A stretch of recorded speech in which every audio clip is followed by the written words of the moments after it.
اعوذ باللہ من الشیطان الرجیم بسم اللہ الرحمن الرحیم صلو علی الحبیب اللہم صلی علی سیدنا و مولانا محمد وعلی آل سیدنا و مولانا محمد صلاۃ لنا ما من کل خوف۔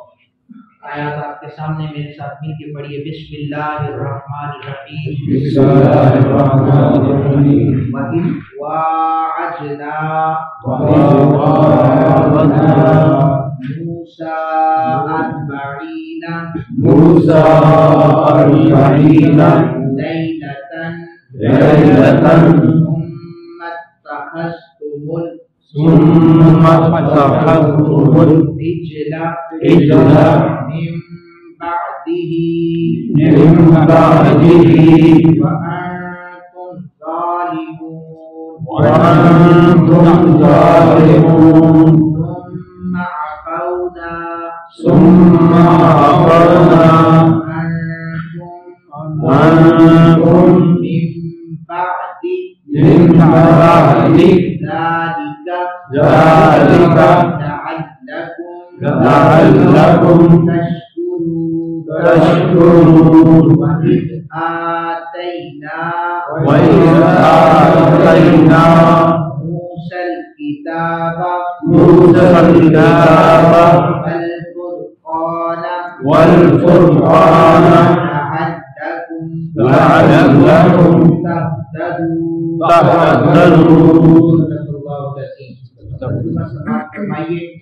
قرآن حکیم ارشاد فرما رہا ہے کہ یاد کرو جب ہم نے موسیٰ سے 40 راتوں کا وعدہ کیا، پھر اس کے بعد تم نے بچھڑے کو معبود بنا لیا اور تم ظالم تھے، پھر اس کے بعد ہم نے تم کو معاف کیا تاکہ تم ہمارا شکر ادا کرو، اور جب ہم نے موسیٰ کو کتاب دی اور حق اور باطل میں فرق کرنے والا معجزہ دیا تاکہ تم ہدایت پاؤ۔ یہ کتابات جیسا کہ آپ سب لوگوں کے علم میں ہیں کہ یہ بنی اسرائیل سے کیے جا رہے ہیں، اور اس وقت کے برگزیدہ پیغمبر ان کا نام حضرت موسیٰ علیہ السلام ہے۔ موسیٰ نام رکھنے کی وجہ سماعت فرما لیجیے، یہ عبرانی زبان کا لفظ ہے اور 2 کلموں سے مل کے بنا ہے، موسیٰ۔ اب جو منہ ہے اس کا معنی ہے پانی، کیا معنی ہے؟ اور سا کا معنی ہے درخت، موسیٰ پانی اور درخت، یہ معنی ہے۔ اس نام کی وجہ کیا ہے وہ سنیے ذرا۔ حضرت موسیٰ علیہ السلام اس سال پیدا ہوئے جب فرعون نے یہ آرڈر جاری کیا تھا کہ 1 سال بنو اسرائیل کے بچوں کو ذبح کیا جائے، 1 سال چھوڑا جائے۔ جس سال چھوڑا اس سال حضرت ہارون علیہ السلام پیدا ہوئے، جس سال ذبح کر رہا تھا اس سال حضرت موسیٰ پیدا ہو گئے۔ ماں نے ڈر کی وجہ سے حضرت جناب موسیٰ کلیم اللہ کو تابوت میں بند کر کے ایک دریا میں رکھ دیا، سمندر میں رکھ دیا۔ سمندر کی موجیں اس تابوت کو فرعون کے گھر کے قریب ایک جگہ پر، وہ تابوت آ گیا کنارے پر، جو جگہ فرعون کے گھر کے قریب تھی، وہاں پر درخت بھی بہت زیادہ تھے، پانی بھی بہت زیادہ تھا، یعنی وہ بہت سیف جگہ پہ تھا۔ حضرت آسیہ، یہ فرعون کی بیوی، حضرت آسیہ کو اللہ نے ایمان کی دولت بھی عطا کی، اور انہیں جب یہ تابوت ملا نا وہاں سے، تو حضرت آسیہ نے کہا کہ یہ درختوں اور پانی سے ملا ہے، اس کا نام موسیٰ رکھا گیا۔ تو یہ آپ کے نام کی وجہ جو بنی تھی۔ اس کے بعد حضرت موسیٰ کی دوسری آیت میں جو ذکر ہے کہ 40 دنوں کے لیے اللہ تعالیٰ کے پاس تشریف لے گئے۔ جب اللہ تعالیٰ نے فرعون کی قوم کو، جیسے کل میں نے بیان کیا، فرعون کے چاہنے والوں کو سمندر میں ہلاک کر دیا، اب اپنے نبی کو بلایا، میرے نبی میرے پاس آؤ اور تم سے میں کلام کرنا چاہتا ہوں۔ تو وعدہ کیا 30 راتوں کا، لیکن بعد میں 10 راتوں کو مزید بڑھا دیا گیا۔ حضرت موسیٰ نے اپنے رب سے ملاقات کی، حضرت ہارون علیہ السلام کی ڈیوٹی لگائی، میں اللہ کے لیے اللہ کے ساتھ ہم کلام ہونے جا رہا ہوں، اے ہارون میرے پیچھے میری قوم کا خیال رکھنا، آپ میرے خلیفہ ہیں۔ اسی طرح جب حضرت موسیٰ تشریف لے گئے تو نائب حضرت ہارون علیہ السلام بنے۔ ایک غزوہ میں جاتے ہوئے میرے پاک نبی صلی اللہ علیہ وآلہ وسلم نے حضرت شیر خدا علی المرتضیٰ کرم اللہ وجہہ الکریم سے فرمایا، علی تمہاری ڈیوٹی یہ ہے کہ عورتوں اور بچوں کے پاس رکھو۔ علی شیر خدا تھے، کہتے تھے میں تو میدان کا آدمی ہوں، تو مجھے بچوں کے بعد چھوڑ کے جا رہے ہیں، تو پریشان ہو گئے۔ میرے پاس نبی صلی اللہ علیہ وآلہ وسلم نے فرمایا، علی تم میرے بعد ایسے ہو جیسے موسیٰ کے بعد آدم تھا، لیکن میرے بعد کوئی نبی نہیں آئے گا۔ یعنی وہ کوالٹی حضرت ہارون والی نبی والی وہ میرے پاک نبی صلی اللہ علیہ وسلم نے بیان فرما دی کہ جنگ کے میدان میں جا کر جہاد کرنا اپنی جگہ پر ہے، علی عورتوں اور بچوں کے پاس رہو گے تو حضرت ہارون جیسا کام ہو جائے۔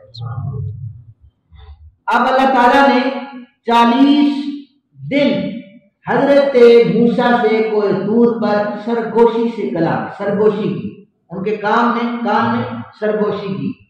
تو محدثین نے لکھا ہے کہ وہ ایسا کلام تھا جیسے ہم قلم چلنے کی آواز کو سن رہے ہیں، اس طرح حضرت موسیٰ سے کلام ہوا۔ ویسے تو نبی پاک صلی اللہ علیہ وآلہ وسلم نے اپنے صحابہ کرام میں بیان کرتے ہوئے فرمایا تھا، میرے صحابہ حضرت موسیٰ اللہ کے اتنے لاڈلے پیغمبر تھے۔ حضرت موسیٰ جب اللہ تعالیٰ سے عرض کرنے لگے، یا اللہ ایک دفعہ دیدار کرنا چاہتا ہوں، اللہ نے فرمایا موسیٰ میرے دیدار آپ نہیں کر سکتے۔ تو اب اللہ نے فرما دیا نا نہیں کر سکتے، حضرت موسیٰ اللہ ایک دفعہ دیدار، پھر کہہ رہے ہیں حضور فرماتے میرے صحابہ اگر اللہ مجھے کہہ دیتا نا نہیں دیکھ سکتے، میں نے چپ ہو جانا، میں محبوب ہوں، میں زیادہ لاڈلا ہوں، لیکن موسیٰ اتنے لاڈلے تھے فوراً کہنے لگے ایک دفعہ تو دیکھوں گا۔ تجلی جب اللہ تعالیٰ نے اٹھائی حضرت موسیٰ مدہوش ہو کر گر پڑے، وہ سوئی کے نکے سے بھی کہتے ہیں تھوڑی سی تجلی کو اٹھایا گیا تھا۔ حضرت موسیٰ مدہوش ہو کر گر پڑے تھے، یہ کلیم اللہ تھے، اور جب اپنے حبیب کو پاس بٹھا کر نظارے کروائے وہ حسین کا فرق رہ گیا تھا، اللہ نے سارے یہ فرق ہے میرے حبیب میں اور میرے کلیم میں، اور میرے کلیم کا فرق یہ ہے کہ اسے ڈائریکٹ اپنے پاس نہیں بلاتا، طور کی پہاڑی کا انتخاب کرتا ہوں، اور میرے حبیب میں یہ فرق ہے کہ میرا حبیب کسی پہاڑی کا محتاج نہیں، میرے سامنے بیٹھ کر میرا دیدار بھی کرتا ہے، مجھ سے باتیں بھی کرتا ہے۔ امام راضی کہتے ہیں کہ جب حضرت موسیٰ تشریف لے گئے تو فرعون غرق ہو گیا، سامری جادوگر قریب قریب رہتا تھا، تو سامری جادوگر نے ایک بچڑا بنایا، بچڑے سے بولنے کی آواز آئی، وہ کیسے آئی وہ سنیے۔ قرآن حکیم ایسی لارے کلام ہے، اس میں بڑے دقیق قسم کے نکات پائے جاتے ہیں۔ سامری کون تھا؟ یہ جادوگر تھا، اس کے پاس سونا اور زیور موجود تھا، وہ ہوتا ہے۔ اس نے حضرت موسیٰ کو دیکھا کہ جب سمندر میں داخل ہو رہے تھے تو حضرت جبریل امین ان کے پاس آئے، جبریل ایک گھوڑے پر سوار تھے، اس نے دیکھ لیا اپنی جادوئی نظر سے کہ جبریل جا رہے ہیں، تو اس گھوڑے نے جب زمین پہ قدم رکھا نا اس سے خاک نمودار جو گرد اٹھتی ہے، خاک اٹھتی ہے، سامری نے اس گرد کو برکت کے لیے اپنے پاس رکھ لیا۔ اللہ کے فرشتے برگزیدہ فرشتے کے گھوڑوں کے لگنے والی خاک ہے، اسے پاس رکھا، ظاہرہ برکت تو ہو سکتی تھی نا اس میں، اس نے پاس رکھا۔ جب حضرت موسیٰ تشریف لے گئے اس نے سونے اور چاندی کا ایک بچڑا بنایا، بچڑا بنانے کے بعد وہ جو خاک تھی نا حضرت جبریل علیہ السلام کی نسبت والی، وہ اٹھا کر اس بچڑے کے منہ میں ڈالی، بچڑے کے منہ سے آوازیں آنا شروع ہو گئی، اور سامری کہنے لگا اے موسیٰ کی امت، یہ جو بچڑا ہے یہی تمہارا معبود ہے، موسیٰ بھی اسی کی پوجا کرتا ہے، اس میں سے آوازیں آ رہی ہیں، تم بھی اس کی پوجا کرو۔ 12,000 لوگوں نے اس بچڑے کی پوجا شروع کر دی، 12,000 کے قریب۔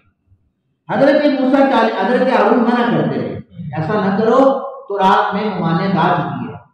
حضرت موسیٰ جب واپس آئے انہوں نے جناب حضرت ہارون کی داڑھی سے پکڑا، انہیں گھسیٹا وہاں، اے ہارون تم نے قوم کو کس طرف لگا دیا؟ عرض کرنے لگے میری ماں کے بیٹے، بھائی تھے نا دونوں، انہوں نے جملے کہے، یہ سورہ طٰہٰ میں اس کا طویل ذکر آتا ہے، وہ ادھر ہی میں ذکر کروں گا۔ میری ماں کے بیٹے میری داڑھی کے بال نہ پکڑو، میں نے انہیں بہت منع کیا ہے، میں نے انہیں اللہ تعالیٰ کی وحدانیت کا درس دیا ہے، یہ سننے کے لیے تیار نہیں ہے۔ اب حضرت موسیٰ لوٹ کے جب واپس آئے تو انہوں نے فرمایا بنو اسرائیل چھوڑ دو نا اس پرستش کو، اس پوجا کو چھوڑ دو، یہ گمراہی ہے۔ کہنے لگے ہم کسی صورت یہ نہیں چھوڑ سکیں گے۔ آپ نے سامری سے کہا کہ میرے دربار سے دور ہو جا، اب میرے قریب نہ آنا، جسے تو خدا بنا کر لوگوں کے سامنے پیش کرتا ہے تیرے سامنے میں اس کے ٹکڑے ٹکڑے کروں گا۔ ایک روایت کے مطابق یہ ہے کہ وہ زندہ جانور بن چکا تھا بچڑا، تو حضرت موسیٰ نے اسے ذبح کر کے بہا دیا۔ ایک روایت یہ ہے کہ اسے ٹکڑے ٹکڑے کر کے سمندر میں بہا دیا۔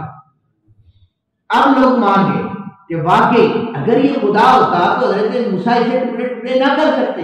لوگوں نے کہا توبہ کرتے ہیں۔ فرمایا اللہ تعالیٰ نے حضرت موسیٰ کو کہ اس امت کی توبہ میں اس طرح قبول نہیں کروں گا، اس طرح تو قبول نہیں کروں گا۔ ان کے دلوں سے اب بھی اس بچڑے کی محبت نہیں نکل رہی، لہذا بچڑا تو تم نے سمندر میں بہا دیا ہے، تم چیک کرنا چاہتے ہو کہ ابھی تک بچڑے کی محبت کس کس کے دل میں ہے، تو سمندر کا پانی پلاؤ۔ لوگوں نے پانی پیا تو جو سونے چاندی کے ذرات تھے، جو بچڑے سے محبت کرتا تھا اس کی داڑھی میں، مونچھوں میں، چہرے پر لگ گئے۔ ہمارا توبہ قبول نہیں کرتا۔ اللہ توبہ کیسے قبول کرے گا بنی اسرائیل کی؟ فرمایا ایک دوسرے کو قتل کرے، دو سرنے بنائے، بچڑے کو پوجنے والے اور اس کی عبادت نہ کرنے والے ایک دوسرے کو قتل کرے۔ اب قتل و غارت گری شروع ہو گئی، ڈائریکٹ بندے قتل ہو گئے۔ یہ قرآن کہہ رہا ہے جب بہت زیادہ قتل ہو گئے، حضرت موسیٰ اور حضرت ہارون اکٹھے ہو گئے، دعا کرنے لگے مالک اسی طرح قتل ہوتے رہے تو سارا یہ بنی اسرائیل ختم ہو جائے گے، مالک ہم پر رحم فرما، باقیوں کو معاف فرما۔ اللہ تعالیٰ نے اس کے بعد ان کی توبہ قبول کی، فرمایا کہ اب ہتھیار پھینک دو۔ جو اس وقت قتل ہوئے سب کو شہید لکھا گیا، یہ شہادت کے رتبے پر فائز ہو گئے۔ جو بچ گئے ان کا کفارہ ادا ہو گیا۔ نبی پاک صلی اللہ علیہ وسلم کی امت سے ہمیں شکر ادا کرنا چاہیے۔ ہمارے لیے توبہ کے لیے یہ نہیں کہا کہ گناہ گار کو مار دو، ہمارے لیے یہ نہیں کہا کہ اس کو یہ سزا دو۔ فرمایا یہ اگر ندامت سے دو آنسو بہا کر میرے گھر میں آ جائے سب کو معاف کر دو۔ سبحان اللہ۔ پچھلی امت کے لیے یہ تھا رات کو گناہ کرتے، بڑے بڑے گناہ کرتے، صبح ہوتے تو پیشانی پر لکھا جاتا فلاں صاحب نے اتنے اتنے گناہ کیے، اور دروازوں پر لکھا جاتا اس نے اتنے اتنے گناہ کیے ہیں۔ نبی پاک صلی اللہ علیہ وسلم کی امت رات کو گناہ کر بھی لے، صبح کو نہ پیشانیاں داغدار نہ دروازوں پر لکھا جاتا ہے۔ فرمایا میرے نبی کی امت میں تمہیں نہیں دیکھتا، ورنہ میں نے تو موسیٰ کی امت کو قتل کرنے کا حکم کیا تھا، میں صرف اپنے نبی کی نسبت کا حیا کرتا ہوں۔ ہمیں شکر ادا کرنا چاہیے۔ توبہ کے لیے ہمیں صرف یہ کہا گیا سچی توبہ کرنا چاہتے ہو زمینوں کو میری بارگاہ میں جھکا کر اشک بار ہو جاؤ، ندامت سے بھرپور ہو جاؤ، میں تمہارے گناہوں کو معاف فرما دوں۔ اللہ تعالیٰ سے دعا ہے اللہ تعالیٰ ہمیں سچی توبہ کرنے کی توفیق عطا فرمائے، قرآن حکیم سمجھنے کی توفیق عطا فرمائے۔